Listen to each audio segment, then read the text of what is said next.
Hi ladies, welcome. Kate here with the Lexicon blog, and today I'm going to show you how to do this It Girl cool hairstyle for when your hair is kind of on its last leg, you know, the day that you're like, gosh, if I had time I would totally wash it today, it really needs it, what am I going to do with it? Or, you know, sometimes washing your hair has to be on a schedule. For me, my hair is very damaged from, if you followed my hair journey last year, all the dyeing and coloring I did to be, you know, on trend with all the silver. I just really wanted to do something different, and my hair is paying for it. So I don't have the luxury of being able to wash it like every 2 days. I have to push it out because it helps save my hair, and it's definitely helping improve the look of it and the texture by not washing it all the time. So today would be a day that I am like dying to wash my hair, and if I wanted to wear it straight or down or something, it just would not happen. So I kind of went with this, I call it like a faux undercut, because you have the side braid over here. So caveat to this look, you do need to know how to do a French braid. But it's not terribly difficult, and if you wanted to try to do it without it, I have seen it done where they just use a lot of gel and like slick it back, and it's the same technique for tying it under.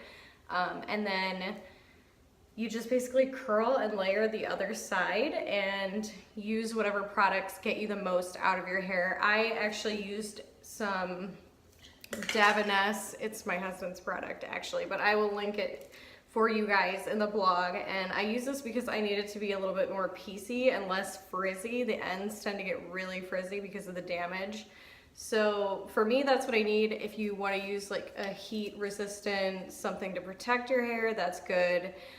Texturizers are good for the last day. Also, like root lifters are amazing for that last day. So those, I will link to all those products that I like to use in the blog. And here's the video. Hope you enjoy it. Let me know how it works out for you. The first step is the side part, and you'll notice that I decided to go a little deeper to the side with it rather than closer to the center of my head, and that's because the more to the side you put it, the more those curls are going to fall on top of the braid and hide any imperfections, which is what I want with this look. And then I leave a little underneath the nape of the neck out of my sectioning off for the other side. And that's because later when I get all the way done with the braid, I'm gonna tack it down with using that extra hair over there. So it's gonna hold it to the side underneath the curls when I leave that out. So I'm just putting a little bit of the Davines product that I showed you in my hair, and that's gonna help me keep it a little piecey and give it some texture. And when you have really thin, fine hair and you try to braid it, your hair wants to like fall out of the braid and loosen quite a bit while you do it. So rather than pull on my hair really, really tight and give myself a headache for the day, I add a little bit of product to it and make it a little tacky so it has to kind of stick on itself and stay. And anyway, when I finish and I get it all tacked down here and I get the hair tie and I put it in with that hair that I left out at the bottom to hide it over to the side, I take a final look over it, and I'm probably gonna find a few loose little pieces that didn't want to go tightly into my braid. And that's okay. It happens to the best of us. There's one. I'm just gonna take a bobby pin and push it up and then turn it down to secure it. So basically, I'm just kind of fixing any little imperfections in the braid, and my curls are gonna hide them anyway, so who cares? I'm not gonna spend much time redoing the braid over and over. So here I'm just sectioning off my hair and putting a little bit of product in it, and again, using the Davines so that my hair has a little bit less frizziness to it. And then I'm just gonna curl it, and I curl it in the same direction with every single piece. And I do that just because I like the uniform look of the curls with this particular look.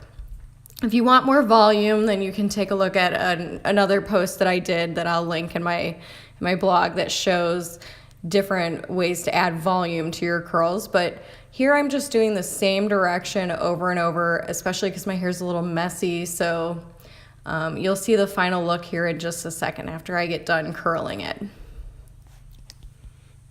So here we are just finishing up the front of the hair.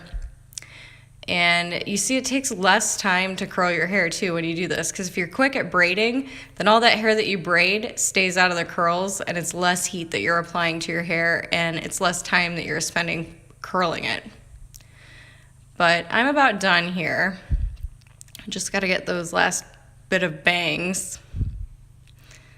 And then I'm gonna need to just mess it up. And I've done this look where I brush through the curls if they're fresh curls and they're not dirty curls like today. But here I'm just gonna mess it up and use some hairspray so it doesn't fall on me. And there you have it, that's the look. So there you have it, ladies, the faux undercut. It's a great go-to style for when you want to do something a little hip and fresh, new, different with your hair. And it's not crazy difficult, and once you get it down, it really doesn't take very long. So let me know how it works out for you if you've given it a try. And if you are watching this on YouTube, jump on over to thelexicon.co, because I do a lot more than just videos. We also do giveaways, and that's going on right now. So jump on over there, see what you could win. And if you enjoyed this, give me a like, a share, and a follow. Show some love. And I hope you liked it. Bye.